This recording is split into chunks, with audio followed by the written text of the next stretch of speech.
দেখো এই ভিডিওটা ছোট্ট ভিডিও, একদম স্ট্রেট ভিডিও।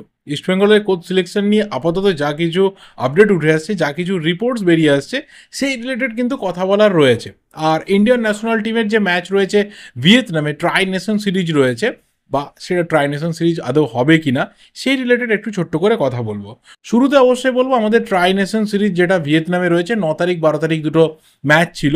ইন্ডিয়া, ভিয়েতনাম এবং লেবানন, এই তিনটে দেশকে নিয়ে ভিয়েতনামে ট্রাই নেশন সিরিজ হওয়ার কথা ছিল। এখন ভিয়েতনাম তো আমরা যাচ্ছি, খেলা তো হবে, কিন্তু লেবানন তাদের নাম এই ট্রাই নেশন সিরিজ থেকে উইথড্র করে নিয়েছে। আমরা পরিষ্কারভাবে একটাই ম্যাচ খেলবো এবং সেটা ভিয়েতনামের বিরুদ্ধে একটা সিঙ্গেল ম্যাচ হবে, এবং সেই ম্যাচে যা রেজাল্ট আসবে সেই ভিত্তিকে কিন্তু ট্রাই নেশন সিরিজ ট্রফি সেই টিম পেয়ে যাবে। তো লেবানন খুব স্বাভাবিকভাবে সেখানে যা পরিস্থিতি, যুদ্ধ পরিস্থিতি রয়েছে, সেই কারণে তারা তাদের নাম তুলে নিয়েছে, টিম তারা পাঠাচ্ছে না।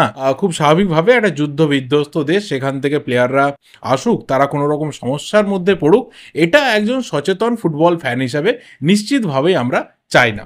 আর দ্বিতীয় যে বিষয়টা বা যেটা মেইন বিষয় এই ভিডিও, সেটা হচ্ছে ইস্টবেঙ্গলের কোচ সিলেকশন আপাতত কোন জায়গাতে দাঁড়িয়ে এবং কি কি বিষয় সামনে উঠে আসছে।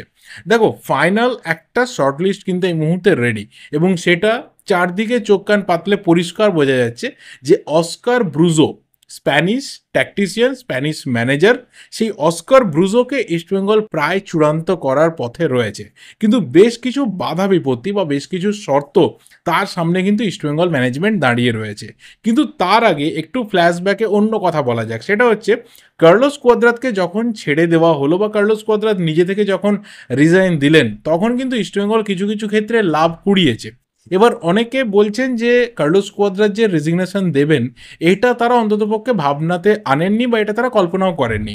ঠিক আছে, চলো আমরা যদি ধরেই নিই যেটা একদিক থেকে পুরোপুরি কার্লোস কুয়াদ্রাতেরই সিদ্ধান্ত, যে তিনি তার পদত্যাগপত্র পাঠিয়ে ইস্টবেঙ্গল জব ছাড়া সিদ্ধান্ত নিয়েছেন, এবং সেটা ইস্টবেঙ্গল ক্লাবের তরফ থেকে অ্যাকসেপ্ট করে নেওয়া হয়েছে। কিন্তু এখানে প্রশ্ন একটাই, যে ইস্টবেঙ্গল ম্যানেজমেন্টের যদি এখানে ইচ্ছা না থাকতো, তাহলে তার রেজিগনেশন কেন অ্যাকসেপ্টেড হলো? তাহলে তো ইস্টবেঙ্গল ম্যানেজমেন্টের তরফ থেকে তাকে বোঝানো হতো, অক্টোবর মাসটা সময় দেওয়া হতো। তো এখানে ইস্টবেঙ্গল ম্যানেজমেন্টও হয়তো রেডি ছিল যে কার্লোস কোয়াদ্রাতকে রিলিজ করে দেওয়া হবে বা তাকে ছেড়ে দিয়ে নতুন কোচ নিয়ে আসা হবে। এবার এই কার্লোস কোয়াদ্রাতে চলে যাওয়ার ফলে ইস্টবেঙ্গল কিন্তু কিছুটা লাভ কুড়িয়েছে। কী লাভ? না, তাকে যদি ইস্টবেঙ্গল ক্লাব রিলিজ করতো, ইস্টবেঙ্গল ক্লাব যদি তাকে ছাঁটাই করতো, তাহলে কিন্তু একটা বড় অঙ্কের কম্পেনসেশন কোচকে পে করতে হতো। অতীতে আমরা দেখেছি বিভিন্ন সময় গোল্ডেন হ্যান্ডশেক হতো, একটা সময় ময়দানি কালচার ছিল যে মিষ্টির প্যাকেট দিয়েও গোল্ডেন হ্যান্ডশেক হয়ে গেছে। যারা অনেক পুরনো দিন থেকে ফুটবলটা দেখছেন, তারা এটাকে আরও ডিটেলসে বলতে পারবেন, আরও বেটার ওয়েতে জানেন। এই ভিডিওর মধ্যে সেটাকে আর বাড়িয়ে লাভ নেই। এটা কলকাতা ময়দানে একসময় ছোট বড় বিভিন্ন ক্লাবের কালচার ছিল, যে হাতে মিষ্টির প্যাকেট ধরিয়ে গোল্ডেন হ্যান্ডশেক হয়ে গেছে, সেই কোচকে বাড়ি পাঠিয়ে দেওয়া হয়েছে। কারণ তখন এত প্রফেশনালিজমের ব্যাপার ছিল না, এত কোর্ট কাছারি, আইন আদালত, এত কিছু ছিল না স্পোর্টসের নিরিখে বা ফুটবলের নিরিখে। এবার বিষয়টা হচ্ছে যে এখন কিন্তু সিচুয়েশন বদলেছে। এখন একটা কন্ট্রাক্টকে ভাঙতে গেলে যারা ভাঙছে তাকে কিন্তু সেই কম্পেনসেটটা করতে হয়। কিন্তু যখন কোচ রিজাইন দিয়ে বেরিয়ে যাচ্ছেন, সেই ক্ষেত্রে ক্লাবের কিন্তু সেই কম্পেনসেশন করার কোনো রকম দায় এখানে থাকছে না। আর সেটা যদি ইস্টবেঙ্গলকে পে করতে হতো, সেই কম্পেনসেশন মানিটা যদি বিয়ার করতে হতো, তাহলে কিন্তু নতুন কোচ নিয়ে আসার ক্ষেত্রে একটু ভাড়ারে টানাটানি পড়তো। এবার সেই প্রবলেমটা কিন্তু ইস্টবেঙ্গলের কাছে আপাতত নেই। ইস্টবেঙ্গল কিন্তু খরচা করতে পারবে, যে বাজেট ছিল কোচের পেছনে খরচা করার জন্য, সেটা কিন্তু ইস্টবেঙ্গলের হাতে রয়েছে, এবং ইস্টবেঙ্গল ইজিলি একজন বিদেশি ভালো মানের কোচকে নিয়ে আসতে পারবে। তো যেখান থেকে আপাতত আপডেটগুলো উঠে আসছে যে কিছুটা ভাড়ারে টান হতে পারে, কিছুটা ইকোনমিক্যাল ক্রাইসিস হতে পারে, সেরকম সিচুয়েশন কিন্তু ইস্টবেঙ্গলে অবশ্যই নেই। কিন্তু এটাও ঠিক কথা যে টার্গেটেড বাজেটটা রয়েছে, যে অ্যামাউন্ট অফ বাজেটটা কোচের জন্য আলাদা করে রাখা রয়েছে, তার থেকে যদি বেশি এখানে কোনো কোচের আস্কিং হয়, তাহলে সেই ক্ষেত্রে ইস্টবেঙ্গলের জন্য প্রবলেম হবে, এবং সেখানে নেগোসিয়েশন চললে কিন্তু অনেকটা সময় অবধি আমাদের অপেক্ষা করতে হবে। এবার cut to present scenario, Oscar ব্রুজোকে টার্গেট করা হয়েছে। সেই অস্কার ব্রুজোর সাথে তার এজেন্টের সাথে এখন ইস্টবেঙ্গল ম্যানেজমেন্টের খুব ভালোভাবে কথাবার্তা চলছে। কিন্তু আনন্দবাজার যে খবরটা জানিয়েছে আমাদের, যে রিপোর্টটা করে খুব পরিষ্কারভাবে লিখে দিয়েছে, যে দুটো বিষয়ে কিন্তু আপাতত ঐক্যমত্য পৌঁছয়নি। এক হচ্ছে তার যে স্যালারি আস্কিং রয়েছে, সেই স্যালারি আস্কিং ইস্টবেঙ্গলের সাথে ম্যাচ করছে না, সেটা নিয়ে নেগোসিয়েশন চলছে। তিনি অনেকটা স্যালারি চাইছেন, খুব স্বাভাবিক ব্যাপার, এটা অনেক সময় হয় যে ঝোপ বুঝে কোপ মারা। যে এখন ইস্টবেঙ্গলের কাছে দরকার রয়েছে, চলো আমার কাছে ডিমান্ড এসে গেছে, আমি বাকিদের থেকে অনেকটা কম চাইছি, সেই কমটাও আবার ইস্টবেঙ্গলের জন্য অনেকটা বেশি, একটু এখানে নিজের দরটাকে বাড়িয়ে নেওয়া যাক। এটা অনেকেই করে থাকেন, সেটা অস্কার ব্রুজো তিনি করছেন। সেরকমই রিপোর্ট কিন্তু আমাদের কাছে ওপর উঠে আসছে যে বাজেট রিলেটেড বা তার স্যালারি রিলেটেড কিন্তু কথাবার্তা চলছে, সেটা আপাতত ইস্টবেঙ্গলের জন্য অনেকটা বেশি। কিন্তু দ্বিতীয় যে ম্যাটারটা যেটা সামনে আসছে, সেটা আমার মনে হয় যে ইস্টবেঙ্গলকে লাভবান করতে পারে।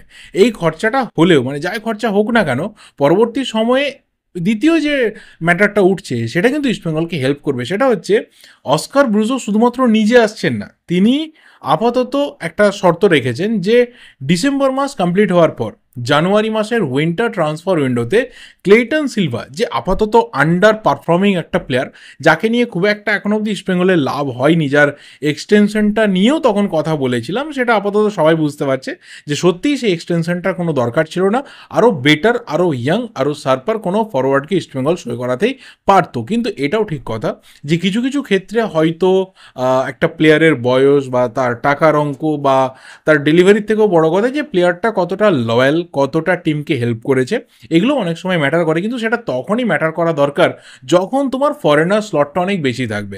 আজকে যদি ইস্টবেঙ্গলের 10টা-11টা ফরেনার সিগনেচার করানোর সুযোগ থাকতো, তাহলে ক্লেটন সিলভা একজন প্লেয়ার হিসেবে নিশ্চিতভাবেই থাকতে পারতো। কিন্তু যেহেতু স্লটটা ছোট, যেহেতু 6 জনের স্লট রয়েছে এবং 4 জনকে প্লেইং 11-এ রাখতে হবে, তো সেই ক্ষেত্রে একজন প্লেয়ার যে আন্ডার পারফর্মিং, যে টিমকে ডেলিভারি করতে পারছে না নিজের পারফরমেন্স দিয়ে, তখন সেই সিগনেচারটা কিন্তু এক্সট্রা সিগনেচার হিসেবে থেকে যায়। এবং এটা অস্কার ব্রুজো চাইছেন যে জানুয়ারি মাসে ক্লেটন সিলভাকে ছেড়ে দিয়ে তার পছন্দের ফুটবলার, এবং যে ফুটবলারকে নিয়ে বসুন্ধরা কিংসে তিনি সাফল্য পেয়েছেন, সাকসেসের যে প্রপার রাস্তা সেটাতে হাঁটতে পেরেছেন, সেই Robson রবিনো, Brazilian player, Brazilian winger, attacker, forward, সেই প্লেয়ারকে সই করাতে। তার অবশ্যই স্যালারি বেশি। আগে আমরা জানতে পেরেছিলাম মার্কাসের থ্রুতে যে ইন্ডিয়ান ক্লাবের নিরিখে কিন্তু এই Robson Robinho salary too much high.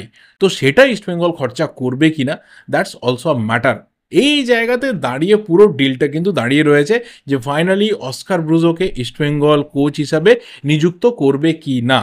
আদেও অস্কার ব্রুজো ইস্টবেঙ্গলের দায়িত্ব নেবেন কিনা, এই শর্তগুলো যদি তার মানা না হয়, যে তার যে স্যালারিটা রয়েছে সেটা হয়তো নেগোসিয়েট করে একটা জায়গাতে এলো, কিন্তু এই যে ব্যাপারটা যে একটা খুব হাই প্রোফাইল বিদেশি প্লেয়ার যার স্যালারি অনেকটা বেশি, ক্লেটন সিলভার থেকে অনেক বেশি, তো সেটা ইস্টবেঙ্গল অ্যাকসেপ্ট করবে কিনা তার উপরে বেশ করেও কিন্তু অস্কার ব্রুজোর ইস্টবেঙ্গল কোচ হওয়ার জায়গাটা তৈরি হবে। আর দ্বিতীয় যে নামটা কালকেও বলেছিলাম, এখনও বলছি, সেটাও কিন্তু এখনও অবধি মার্কেটে ভেসে বেড়াচ্ছে, সেটা হচ্ছে ইভান ভুকোমানোভিচ। তিনি প্রাথমিকভাবে কোচিং করাবেন না, আপাতত তিনি ইন্ডিয়াতে আসবেন না, এটা যেমন জানিয়ে দিয়েছেন, ঠিক একইভাবে ইস্টবেঙ্গলে একটা সূত্র মনে করছে যে না, একটু কথাবার্তা বললে, একটু নেগোসিয়েট করলে, একটু তার সাথে কোথাও আলোচনাটা চালিয়ে গেলে সেটা হয়তো আগামী দিনে রেজাল্ট দিতে পারে, এবং ইভান ভুকোমানোভিচের মতো হাইলি ট্যালেন্টেড একজন কোচকে ইস্টবেঙ্গল পেয়ে গেলেও যেতে পারে। সেটা সেকেন্ড অপশন হিসেবে রাখা হচ্ছে, বাট ফার্স্ট অপশন এবং খুব তাড়াতাড়ি ভিত্তিতে কিন্তু নিয়োগ করার জন্য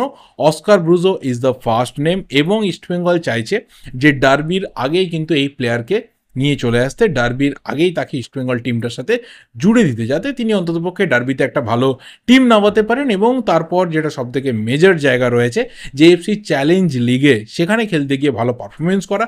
এবং যদি অস্কার ব্রুজো আসেন, তাহলে কিন্তু তার কন্টিনেন্টাল টুর্নামেন্টে প্রথম ইস্টবেঙ্গলের কোচ হিসাবে তাকে ফেস করতে হবে তার প্রাক্তন ক্লাব বসুন্ধরা কিংসকে। তো ঠিক আছে, চলো দেখা যাক আলটিমেট কি হয়। অস্কার ব্রুজো এলে কতটা ভালো হবে, খারাপ হবে, সেটা তো পরের ব্যাপার। বাট অন্ততপক্ষে আমি অস্কার ব্রুজোর কথা বলার পর থেকে কমেন্ট বক্সে বহু রিপ্লাই পেয়েছি যে অস্কার ব্রুজো কেন, ওয়াই অস্কার ব্রুজো, তার থেকে বোধহয় বিনো জর্জ অনেক বেটার। তো আবারও তোমরা তোমাদের ওপিনিয়ন শেয়ার করো, দেখো সব কিছুকে মিলিয়ে মিশিয়ে অস্কার ব্রুজো সত্যি ইস্টবেঙ্গলের জন্য ভালো হচ্ছে না একদমই ভালো হচ্ছে না, বাকিটা তোমাদের উপরেই ছেড়ে দিলাম। এই ভিডিওটা এই অবধি, ভালো লাগলে লাইক করো, শেয়ার করো, যা যা ওপিনিয়ন রয়েছে অবশ্যই কমেন্ট করে জানাতে থাকো। দেখা হবে পরের ভিডিওতে। Till then subscribe the channel যদি নতুন হয়ে থাকো। Thank you, goodbye and good night.